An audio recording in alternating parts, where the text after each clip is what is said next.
സർവത്ര ഗോവിന്ദനാമസങ്കീർത്തനം. ഗോവിന്ദ ഗോവിന്ദ. നാരായണം നമസ്കൃത്യ നരം ചൈവ നരോത്തമം ദേവീം സരസ്വതീം വ്യാസം തതോ ജയമുദീരയേത്. കേരളവാണി ശ്രീമദ് ഭാഗവത പഠന പ്രഭാഷണ പരമ്പര ഭാഗം 54ലേക്ക് എല്ലാ സജ്ജനങ്ങളെയും ആദരപൂർവം നമസ്കാരപൂർവം സ്വാഗതം ചെയ്തുകൊള്ളുന്നു. 49 മുതൽ 53 കോടിയുള്ള ഭാഗങ്ങളിലായി 7ാമത്തെ അധ്യായം വളരെ വിശദമായി ചർച്ച ചെയ്തു. ശ്രീനാരദ മഹർഷിയുടെ ഉപദേശം സ്വീകരിച്ചുകൊണ്ട് വേദവ്യാസ മഹർഷി ശ്രീമദ് ഭാഗവതം എന്ന പുരാണം നിർമ്മിച്ച് മകനായ ശ്രീശുക ബ്രഹ്മർഷിയെ അഭ്യസിപ്പിച്ചു.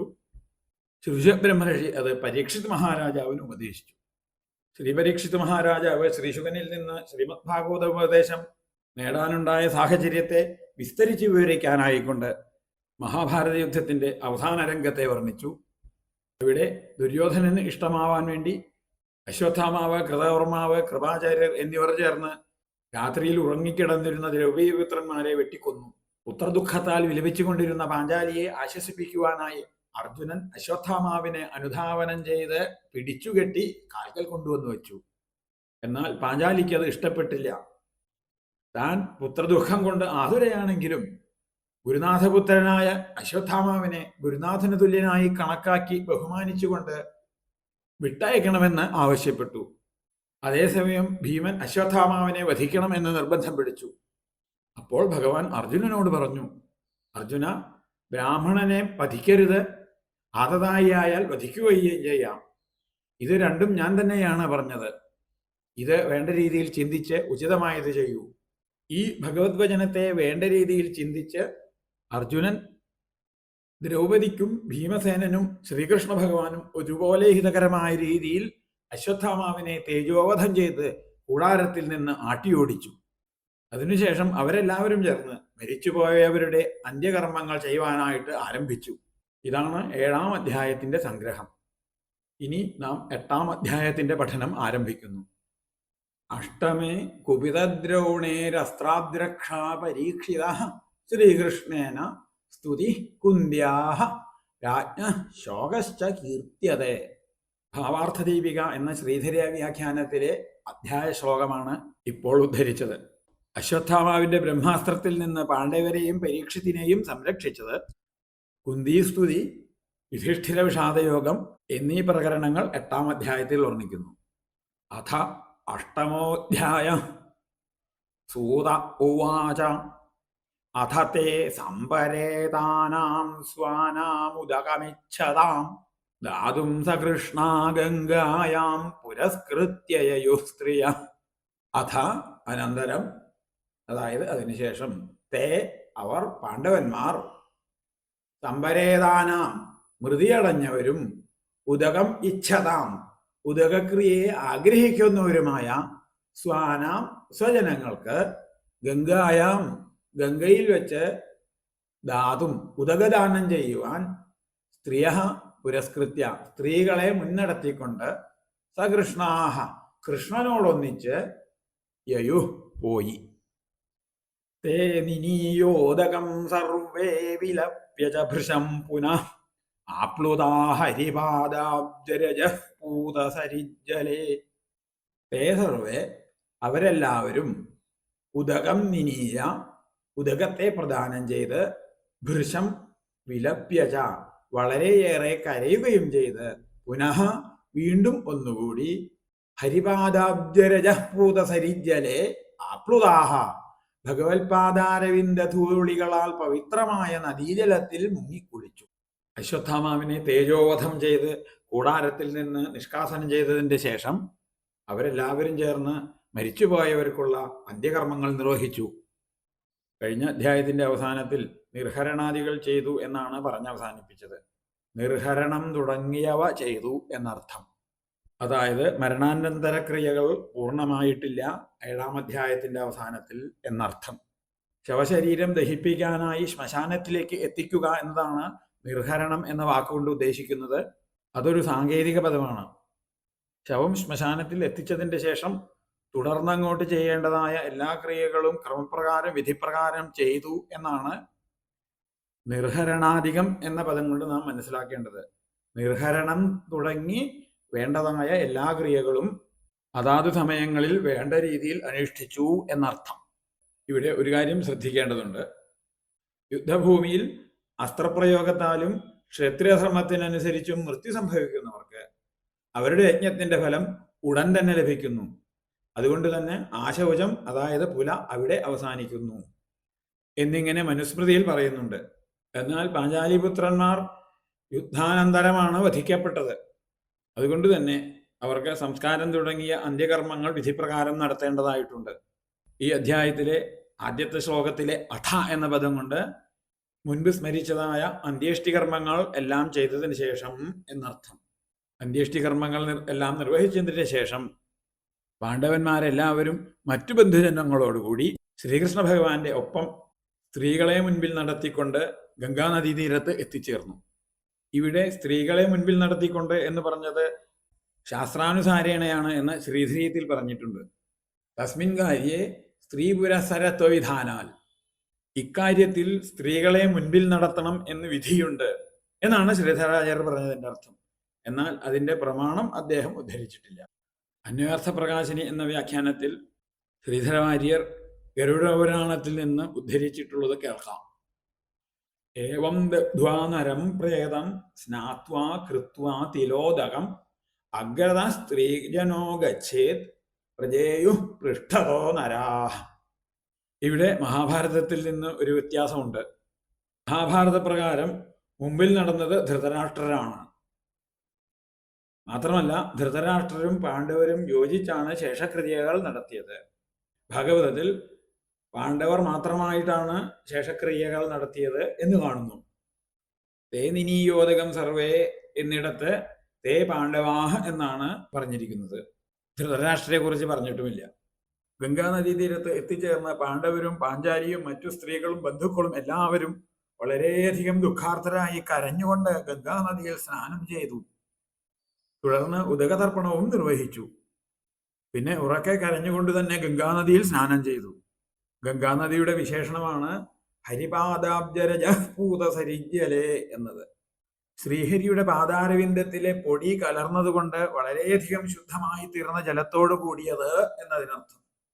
ഗംഗാനദിയുടെ ഈ മാഹാത്മ്യം വളരെയധികം പ്രസിദ്ധമാണല്ലോ.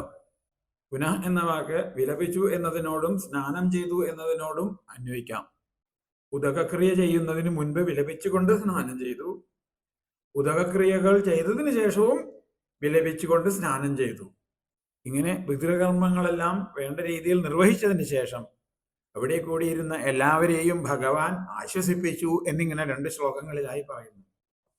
തത്ര ആസീനം ഗുരുപതിം ധൃതരാഷ്ട്രം സഹാനുജം ഗാന്ധാരീം പുത്രശോകാർത്താം പൃഥാം കൃഷ്ണാം ച മാധവ സാന്ത്വയാമാസ മുനിഭിർഹതബന്ധൂൻ ശുചാർപ്പിതാൻ ഭൂതേഷു കാലസ്യ ഗതിം ദർശയൻ അപ്രതിക്രിയാം. തത്ര അവിടെ സഹാനുജം ആസീനം കുരുപതിം, അനുജന്മാരോടുകൂടെ ഇരിക്കുന്ന കുരുരാജാവായ യുധിഷ്ഠിരനെയും ധൃതരാഷ്ട്രം ധൃതരാഷ്ട്രരെയും പുത്രശോകാർത്താം ഗാന്ധാരീം പൃഥാം കൃഷ്ണാം ച, പുത്രശോകത്താൽ വിവശയായിരിക്കുന്ന ഗാന്ധാരിയെയും കുന്തിദേവിയെയും പാഞ്ചാലിയെയും ഹതബന്ധൂൻ ശുചാ അർപ്പിതാൻ, കൊല്ലപ്പെട്ട ബന്ധുക്കളോട് കൂടിയവരായി ദുഃഖത്താൽ അഭിവ്യാപ്തരായി ഭവിച്ചിരിക്കുന്ന എല്ലാവരെയും മാധവ ശ്രീകൃഷ്ണ ഭഗവാൻ മുനിമാരോടുകൂടി ഭൂതേഷു അപ്രതിക്രിയാം കാലസ്യ ഗതിം ദർശയൻ, പ്രാണികളുടെ വിഷയത്തിൽ പ്രതിവിധിയില്ലാത്തതായ കാലത്തിന്റെ ഗതിയെ കാണിച്ചു കൊടുത്തുകൊണ്ട് സാന്ത്വയാമാസ സമാധാനിപ്പിച്ചു. ഉദയക്രിയാസ്നാനാദികൾ നിർവഹിച്ചതിന് ശേഷം എല്ലാവരും അവിടെ ആ ഗംഗാനദീ തീരത്ത് ഒത്തുചേർന്നിരുന്നു. ഒരു അനുശോചന സദസ്സ് എന്ന് വേണമെങ്കിൽ പറയാം. ശ്രീകൃഷ്ണ ഭഗവാനും മറ്റനേകം സജ്ജനങ്ങളായ മഹർഷിമാരും ആ സദസ്സിൽ എല്ലാവരെയും ആശ്വസിപ്പിച്ചുകൊണ്ട് സംസാരിച്ചു. യുധിഷ്ഠിരൻ, ഭീമൻ, അർജുനൻ, നകുലൻ, സഹദേവൻ എന്നിങ്ങനെ പാണ്ഡവന്മാരെ ഓരോരുത്തരെയും, ധൃതരാഷ്ട്രൻ, ഗാന്ധാരി, കുന്തിദേവി, പാഞ്ചാലി എന്നിവരെയും ഭഗവാൻ പ്രത്യേകം ആശ്വസിപ്പിച്ചു. ബന്ധുക്കൾ നഷ്ടപ്പെട്ട് ദുഃഖിതരായിരിക്കുന്ന മറ്റു ജനങ്ങളെയും ഭഗവാനും മഹർഷി ശേഷന്മാരും ആശ്വസിപ്പിച്ചു. എല്ലാവരോടും കാലത്തിന്റെ ഗതിയെക്കുറിച്ച് മാത്രമേ പറയാനുള്ളൂ. മനുഷ്യർക്ക് മാത്രമല്ല, ലോകത്തിലെ സർവ്വപ്രാണികൾക്കും കാലത്തിന്റെ ഗതിയെ തടുക്കാൻ ആവുകയില്ല. ഈ സർവനാശത്തെ കാലത്തിന്റെ ഗതിയായി കണ്ടറിഞ്ഞ് ആശ്വസിക്കുകയേ നിവൃത്തിയുള്ളൂ. ഇതാണ് ഭഗവാനും മഹർഷിമാരും അവിടെ പറഞ്ഞ വാക്കുകളുടെ സാരം. ഇനിയുള്ള 2 ശ്ലോകങ്ങളിലായി ശ്രീകൃഷ്ണ ഭഗവാൻ യുധിഷ്ഠിരാദികൾക്ക് ദുര്യോധനൻ കൈവശപ്പെടുത്തിയ രാജ്യം തിരിച്ചു നേടിക്കൊടുത്തതും യുധിഷ്ഠിരനെ കൊണ്ട് അശ്വമേധം ചെയ്യിച്ചതുമായ സംഗതികൾ ഒന്ന് ചുരുക്കി സംക്ഷേപിക്കുന്നു. സാധയിത്വാ അജാതശത്രോഃ സ്വം രാജ്യം കിതവൈർഹൃതം ഘാതയിത്വാ സതോ രാജ്ഞഃ കചസ്പരിഷക്ഷതായുഷഃ യാജയിത്വാ അശ്വമേധൈസ്തം ത്രിഭിരുത്തമകൽപകൈഃ തദ്യശഃ പാവനം ദിക്ഷു ശതമന്യോരിവാദനോത്. കിതവൈഹൃതം, ചതിയന്മാരാൽ തട്ടിയെടുക്കപ്പെട്ട സ്വം രാജ്യം, സ്വന്തമായ രാജപദവിയെ അജാതശത്രോഹോ സാധയിത്വ, ധർമ്മപുത്രക്ക് നേടിക്കൊടുത്ത് കജസ്പരിഷക്ഷതായുഷ അസതഃ രാജ്ഞഃ, പാഞ്ചാലിയുടെ തലമുടി തൊട്ടതുമൂലം ആയുസ്സൊടുങ്ങിയ അസത്തുക്കളായ രാജാക്കന്മാരെ ഘാതയിത്വ, വധിപ്പിച്ച് ഉത്തമകൽപകൈ, ഏറ്റവും ഉത്തമമായ രീതിയിലുള്ള ത്രിഭി അശ്വമേധൈ, 3 അശ്വമേധങ്ങൾ കൊണ്ട് തം യാജയിത്വ, അദ്ദേഹത്തെ യാഗം ചെയ്യിച്ച് ശതമന്യോഹ ഇവ 100 യാഗം ചെയ്ത ഇന്ദ്രന്റേതുപോലെ പാവനം തദ്യശഃ, പരിശുദ്ധമായ അദ്ദേഹത്തിന്റെ കീർത്തിയെ ദിക്ഷു ആദനോൽ, എല്ലാ ദിക്കിലും പരത്തി. വഞ്ചകരായ ദുര്യോധനാദികൾ അപഹരിച്ചതും യുധിഷ്ഠിരന് ന്യായമായും അവകാശപ്പെട്ടതുമായ രാജ്യം വീണ്ടെടുത്തു കൊടുക്കുക എന്നതായിരുന്നു ഭഗവാന്റെ ലക്ഷ്യം. അത് ഭഗവാൻ ഭംഗിയായി നിർവഹിച്ചു. ദുര്യോധനാദികൾ അവർക്കുള്ള നാശത്തിന്റെ വിത്ത് അവർ സ്വയം തന്നെ വിതച്ചു. അമ്മയെപ്പോലെ ബഹുമാനിക്കേണ്ടവളും ജ്യേഷ്ഠഭാര്യയുമായ പാഞ്ചാലിയെ ദുശാസനൻ തലമുടിയിൽ പിടിച്ച് വലിച്ചിഴച്ച് ചൂതുകളി സ്ഥലത്ത് കൊണ്ടുവന്ന് അപമാനിച്ച ആ സംഭവത്തോടെ അവരുടെ ആയുസ്സിന്റെ അന്ത്യം വിധിക്കപ്പെട്ടിരുന്നു. അതിന്റെ പരിണിതഫലമായി അനേകം ദുഷ്ടരാജാക്കന്മാർ അന്യോന്യം യുദ്ധം ചെയ്ത് നശിച്ചു. ശരിക്കു പറഞ്ഞാൽ ഇതിനൊന്നും ഉത്തരവാദിയല്ല എങ്കിലും താൻ നിമിത്തം ഇത്രയും വലിയ നാശനഷ്ടങ്ങൾ സംഭവിച്ചുവല്ലോ എന്നൊരു കുറ്റബോധം യുധിഷ്ഠിര മഹാരാജാവിന്റെ മനസ്സിനെ വേട്ടയാടി.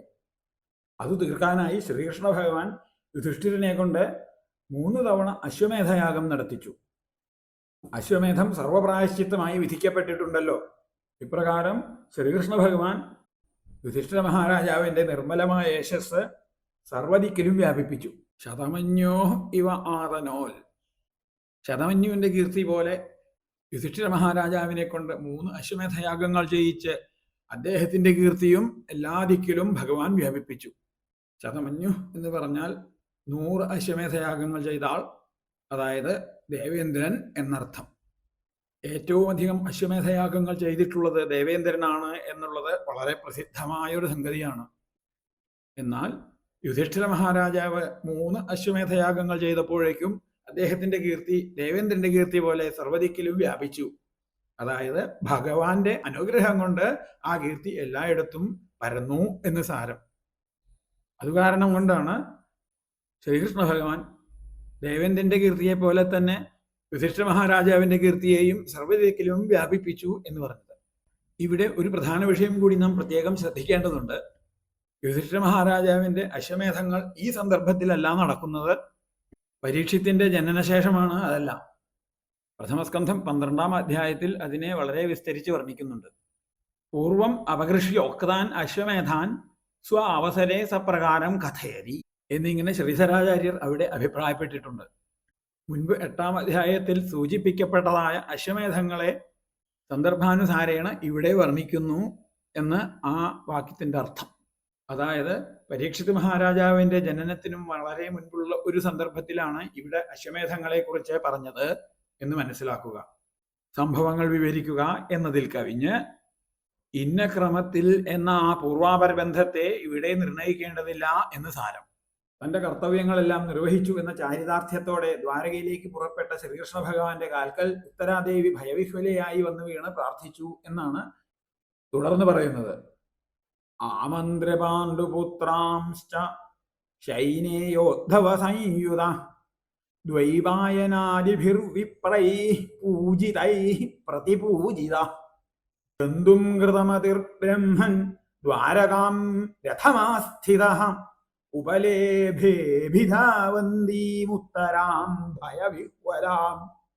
ബ്രഹ്മൻ ഹേ ശൗനക മഹർഷയെ പാണ്ഡുപുത്രനാണ് മന്ത്രിയ പാണ്ഡവന്മാരോട് യാത്ര പറഞ്ഞ് പൂജിതൈ ദ്വൈപായനാദിഭി വിപ്രൈ പ്രതിപൂജിത ച പൂജിക്കപ്പെട്ട വ്യാസാദികളായ ബ്രാഹ്മണരാൽ ഇങ്ങോട്ടും പൂജിക്കപ്പെട്ടവനുമായ ശ്രീകൃഷ്ണ ഭഗവാൻ ശൈനേയോദ്ധവ സംയുത സാത്യകി ഉദ്ധവൻ ഇവരോടുകൂടെ ദ്വാരകാം ഗന്ധും കൃതമതി ദ്വാരകയിലേക്ക് പോകാനായി നിശ്ചയിച്ചവനായിട്ട് രഥം ആസ്ഥിത തേരിൽ കയറിയിരുന്നപ്പോൾ ഭയവിഹ്വലാം അഭിധാവന്തീം ഉത്തരാം ഉപലേഭേ ഭയന്നു വിറച്ച് തൻ്റെ നേരെ ഓടിവരുന്നവളായ ഉത്തരയെ ലഭിച്ചു. അതായത് ഉത്തര ഓടി വരുന്നത് കണ്ടു എന്നർത്ഥം. യുധിഷ്ഠിരൻ ഭാരത ചക്രവർത്തിയായി പ്രതാപത്തോടുകൂടി രാജ്യം ഭരിക്കുന്നത് കണ്ടുകൊണ്ട് കൃതാർത്ഥനായ ശ്രീകൃഷ്ണ ഭഗവാൻ ദ്വാരകയിലേക്ക് മടങ്ങിപ്പോകാനായി തീരുമാനിച്ചു. ആദ്യം യുധിഷ്ഠിര മഹാരാജാവിനോടും ഭീമാർജുന നകുല സഹദേവന്മാരോടും യാത്ര പറഞ്ഞു. പിന്നെ വ്യാസൻ തുടങ്ങിയ ബ്രാഹ്മണശ്രേഷ്ഠരായ മഹർഷീശ്വരന്മാരെ ചെന്നുകണ്ട് അവരെ പൂജിച്ച് നമസ്കരിച്ചു. അവർ ഭഗവാനെയും പൂജിച്ചു.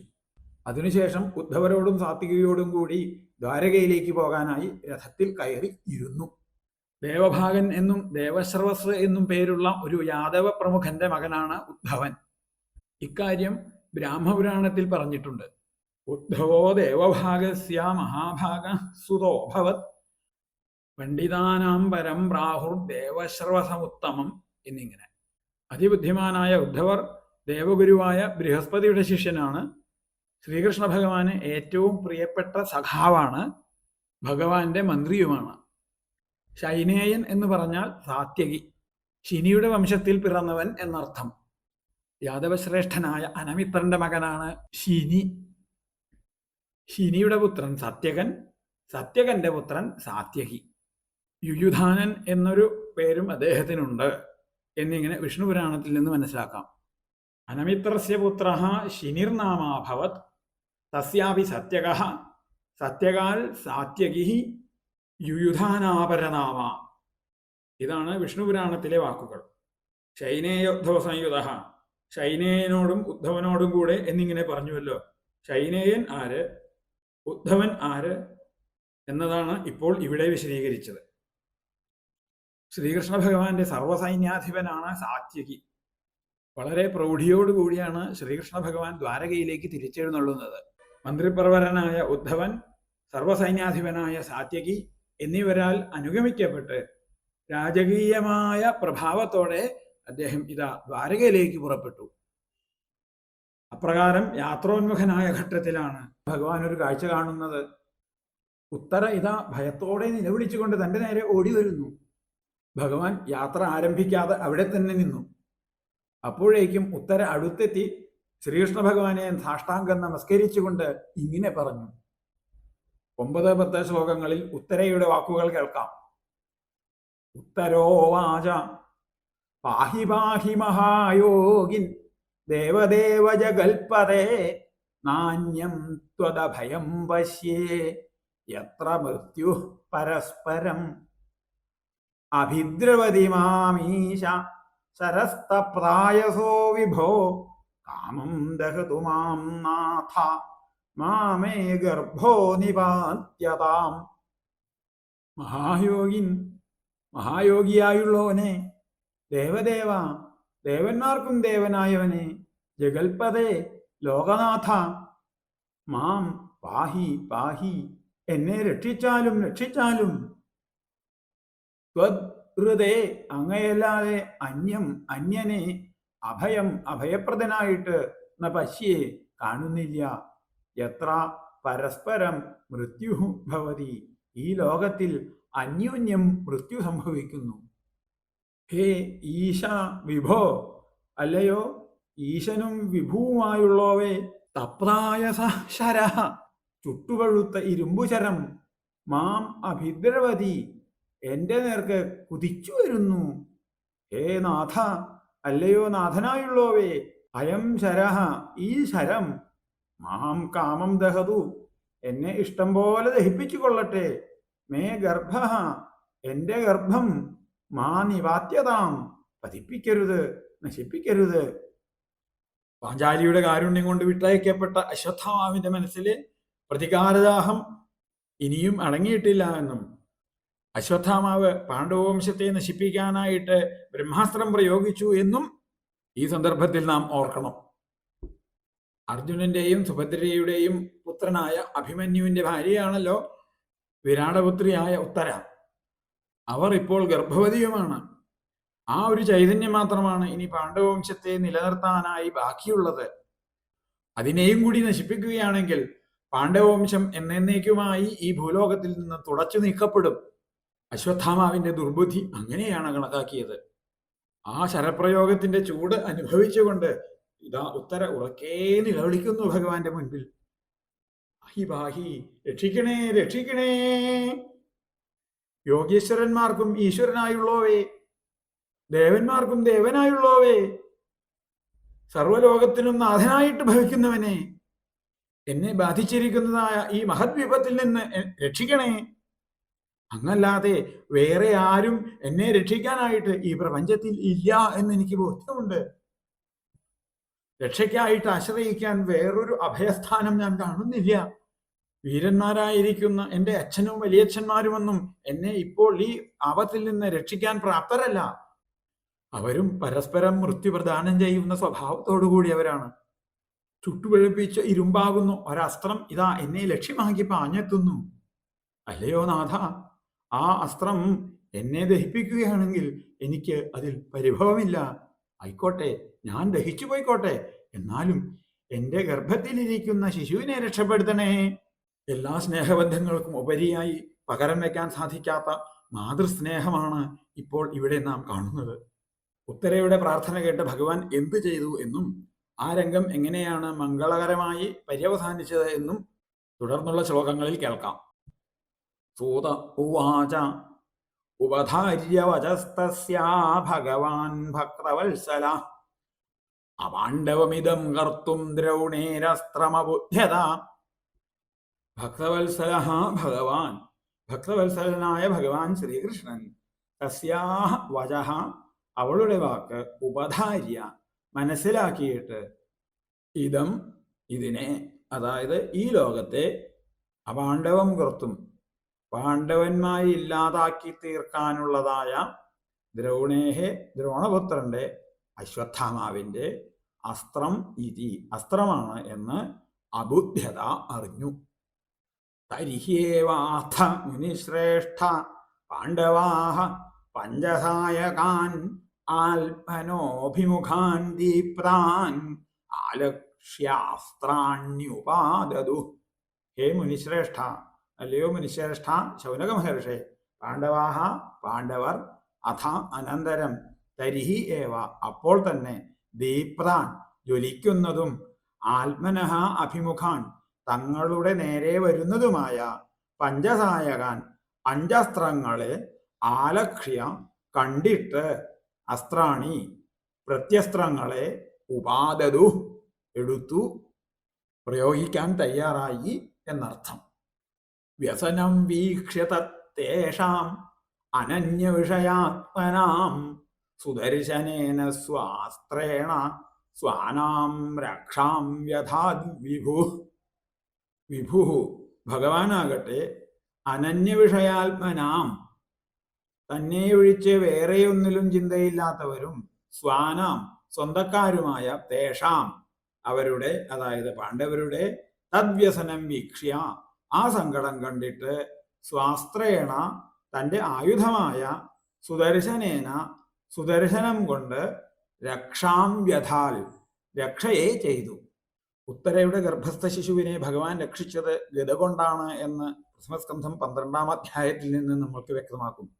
ഇവിടെ സുദർശനം കൊണ്ട് രക്ഷിച്ചു എന്ന് പറഞ്ഞത് പാണ്ഡവന്മാരെ രക്ഷിച്ചു എന്നർത്ഥത്തിലാണ്. അന്തസ്ഥ സർവഭൂതാനാമാത്മാ യോഗേശ്വരോ ഹരി സ്വമായയാ വൃണോദ്ഗർഭം വൈരാട്യാഹ കുരുതന്തവേ. സർവഭൂതാനാം സർവചരാചരങ്ങളുടെയും ആത്മാവായി അന്തര്യാമിയായി അന്തസ്ഥ ഉള്ളിലിരിക്കുന്നവനും യോഗേശ്വര യോഗേശ്വരനുമായ ഹരിഹി ഭഗവാൻ കുരുതന്തവേ കുരുവംശത്തിന്റെ സന്തതിക്കു വേണ്ടി, അതായത് വംശം നിലനിർത്താൻ എന്നർത്ഥം, വൈരാട്യാ ഗർഭം വിരാടപുത്രിയുടെ അതായത് ഉത്തരയുടെ ഗർഭത്തെ സ്വമായയ സ്വന്തം മായയാൽ ആവരണം ചെയ്തു. യദ്യപ്യസ്ത്രം ബ്രഹ്മശിരസ്ത്വമോഘം ചാപ്രതിക്രിയം വൈഷ്ണവം തേജ ആസാദ്യ സമശാമ്യത് ഭൃഗൂദ്വഹ. ഹേ ഭൃഗൂദ്വഹ, അല്ലയോ ഭൃഗുവംശശ്രേഷ്ഠ ശൗനക മഹർഷേ, ബ്രഹ്മശിര അസ്ത്രം തു ബ്രഹ്മശിരസ് എന്ന അസ്ത്രമാകട്ടെ അമോഘം വിഫലമാകാത്തതും അപ്രതിക്രിയം ചായതി അപി പ്രതിവിധി അതായത് പ്രത്യസ്ത്രം ഇല്ലാത്തതുമാണെങ്കിൽ കൂടി വൈഷ്ണവം തേജ വിഷ്ണുവിന്റെ തേജസ്സിനെ ആസാദ്യ പ്രാപിച്ചിട്ട് സമശാമ്യൽ ശമിച്ചു. മാമം സ്ഥാഹ്യേതദാശ്ചര്യം സർവാശ്ചര്യമയേച്യുതേ യൈദം മായയാ ദേവ്യാ സൃജത്യവതിഹന്ത്യജഃ. അജഃ ജന്മമില്ലാത്ത യഹ യാതൊരാൾ ഇതം ഇതിനെ ഈ വിശ്വത്തെ മായാദേവിയാൽ മായയെ അവലംബിച്ച് സൃജതി സൃഷ്ടിക്കുന്നു, അവധി രക്ഷിക്കുന്നു, ഹന്തി നിഗ്രഹിക്കുന്നു. സർവാശ്ചര്യമയേ അത്യാശ്ചര്യമയനായ തസ്മിൻ അച്യുതേ ആ നാശരഹിതനായ അച്യുതനിൽ ഭഗവാനിൽ ഏതൽഹി ഇത് ആകട്ടെ ആശ്ചര്യം മംസ്ഥാഹ അത്ഭുതമായി വിചാരിക്കരുത്.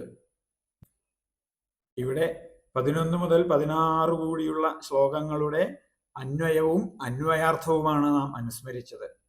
ഇനി ഈ ശ്ലോകങ്ങളുടെ ഭാവാർത്ഥം ക്രമമായിട്ടൊന്ന് അനുസ്മരിക്കാം. ഭഗവാൻ ഉത്തരയുടെ വാക്കുകളെല്ലാം വളരെ ശ്രദ്ധയോടെ കേട്ടു മനസ്സിലാക്കി. ഉത്തര ഓടി വന്ന് ഭഗവാന്റെ അടുത്ത് എത്തിയിട്ടാണ് ഈ വാക്കുകൾ പറഞ്ഞത് എന്നും അല്ലെങ്കിൽ നിലവിളിച്ചുകൊണ്ടാണ് ഓടി വന്നിരുന്നത് എന്നും ആവാം. അശ്വത്ഥാമാവ് പാണ്ഡവവംശത്തെ പൂർണ്ണമായും നശിപ്പിക്കാൻ ബ്രഹ്മചരസ് എന്ന അസ്ത്രം പ്രയോഗിച്ചിരിക്കുകയാണ്. ഇതം അപാണ്ഡവം കർത്തും ഈ ലോകത്തെ പാണ്ഡവന്മാരില്ലാത്തതാക്കി ചെയ്യാനായിട്ട് ആഗ്രഹിച്ചുകൊണ്ട് ദ്രവണേഹ അസ്ത്രം അശ്വത്ഥാമാവ് പ്രയോഗിച്ചതായ അസ്ത്രം എന്ന് അബുദ്ധ്യത മനസ്സിലാക്കി എന്നർത്ഥം. ഉത്തരയുടെ നേരെ ബ്രഹ്മാസ്ത്രം പാഞ്ഞു വന്ന അതേ സമയത്ത് തന്നെ പാണ്ഡവന്മാർക്ക് 5 പേർക്കും തങ്ങളുടെ ഓരോരുത്തരുടെയും നേരെ ഓരോ അസ്ത്രം പാഞ്ഞു വരുന്നതായിട്ട് കാണാൻ സാധിച്ചു. അവർ 5 പേരും അതിനെ തടുക്കാനായിട്ട് അവരവരുടെ വില്ലിൽ അസ്ത്രങ്ങൾ തൊടുത്ത് തയ്യാറായിരുന്നു. ഉത്തരയെ ബാധിക്കാനായി ആപത്ത് വരുന്നത് പോലെ പഞ്ചപാണ്ഡവന്മാരെയും ആപത്ത് ബാധിക്കുന്നുണ്ട് എന്ന് കണ്ട ഭഗവാൻ അവരുടെ രക്ഷയ്ക്കായിക്കൊണ്ട് തന്റെ സുദർശനമെന്ന അസ്ത്രത്തെ പ്രയോഗിച്ചു. പാണ്ഡവന്മാരുടെ കഷ്ടാവസ്ഥ ഭഗവാൻ കണ്ടു. എങ്ങനെയുള്ളവരാ പാണ്ഡവന്മാര്? അനന്യവിഷയാത്മനാം തേഷാം, തന്നിൽ മാത്രമല്ലാതെ മറ്റൊന്നിലും മനസ്സിനെ വ്യാപരിപ്പിക്കാത്തവർ എന്നർത്ഥം.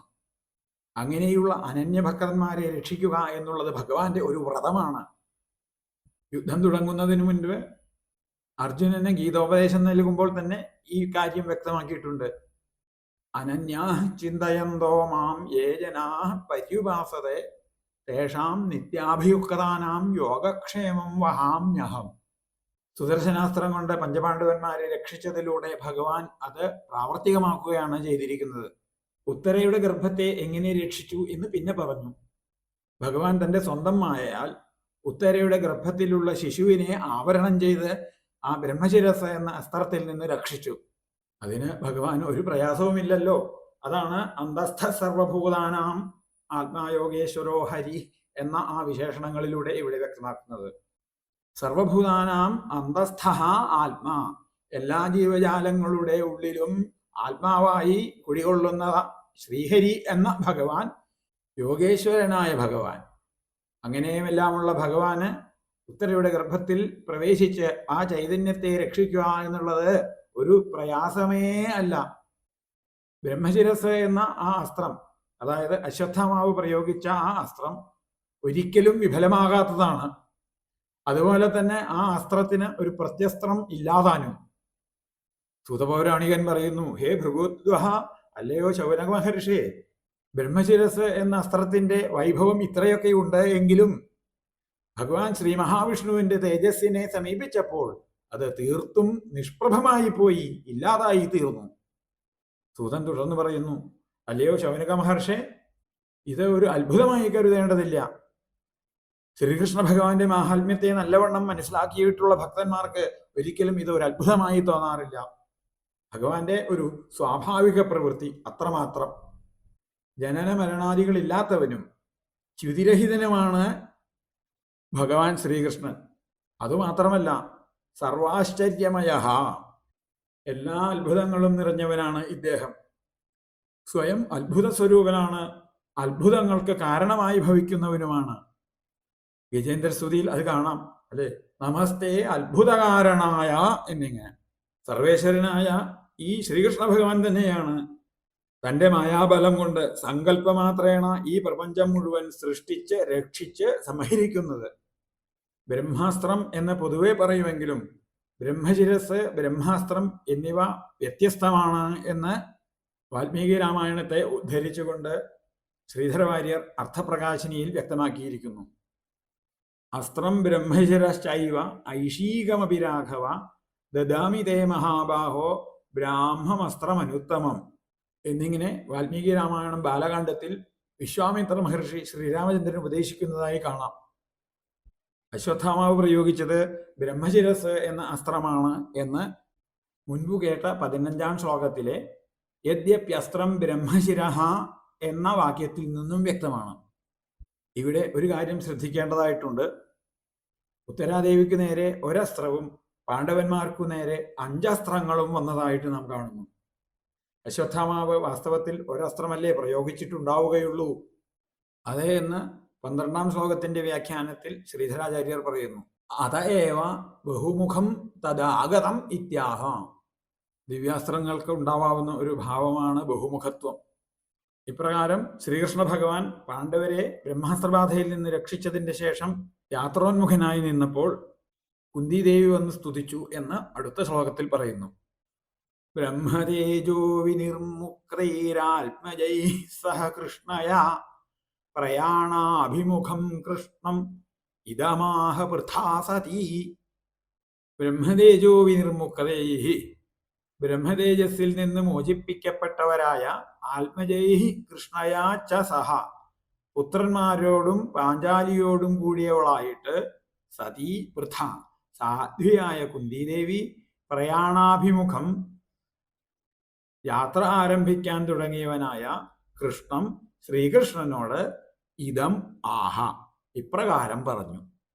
അത്യധികം ഭയസന്ത്രസ്തയായ നിലയിൽ തൻ്റെ അടുത്തേക്ക് ഓടി വന്ന ഉത്തരയെ ഭഗവാൻ ബ്രഹ്മാസ്ത്രതാപത്തിൽ നിന്ന് രക്ഷിച്ച് ആശ്വസിപ്പിച്ചു. പാണ്ഡവർക്ക് നേരെ 5 വന്ന ബ്രഹ്മാസ്ത്ര തേജസ്സിനെയും ഭഗവാൻ ശമിപ്പിച്ചു. അങ്ങനെ ബ്രഹ്മാസ്ത്രം തുടങ്ങിയതായ ആപത്തുകളിൽ നിന്ന് വിനിർമുക്തന്മാരായി തീർന്നു പാണ്ഡവരും കുന്തിദേവിയും ദ്രൗപദിയും എല്ലാം. വിനിർമുക്തന്മാർ എന്ന് പറയുകൊണ്ട് പൂർണ്ണമായും ആപത്തുകളെല്ലാം ഇപ്പോൾ ഒഴിവായി എന്നർത്ഥം. ഇതെല്ലാം മനസ്സിലാക്കിയ കുന്തിദേവി ആപത്തുകളിൽ നിന്ന് മുക്തന്മാരായ തൻ്റെ മക്കളെയും തൻ്റെ കൂടെ കൂട്ടി ശ്രീകൃഷ്ണ ഭഗവാന്റെ മുൻപിൽ വന്ന് നമസ്കരിച്ച് വളരെ ഭംഗിയായി സ്തുതിച്ചു. വളരെയധികം പ്രാധാന്യമർഹിക്കുന്ന കുന്തിസ്തുതി എന്ന പ്രകരണമാണ് ഇനി നമ്മൾക്ക് അനുസ്മരിക്കാനുള്ളത്. ശ്രീകൃഷ്ണാവതാര പ്രയോജനം പൂർണ്ണമായി വിവരിക്കുന്നത് കുന്തിസ്തുതിയിലാണ് എന്ന് ശ്രീധരാചാര്യർ മുൻപ് അഭിപ്രായപ്പെട്ടിട്ടുണ്ട്.